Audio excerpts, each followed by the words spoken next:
You're watching How Leap. Let's see how to see who viewed your Instagram story highlights. First, open the Instagram app and go to your profile. Tap on a highlight cover to open it. Your highlights are compilations of past stories.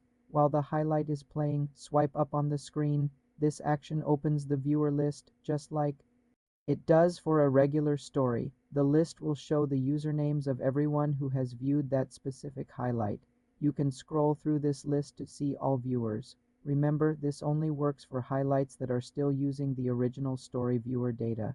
If you created the highlight from a very old story, the viewer list may no longer be available. Instagram only stores story viewer data for a limited time after the original story expires.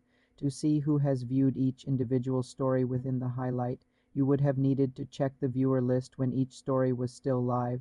The highlight viewer list shows the cumulative viewers of all stories in that highlight. This feature is useful for understanding which of your permanent story collections are getting the most attention. For more simple Instagram analytics tutorials, subscribe to the channel.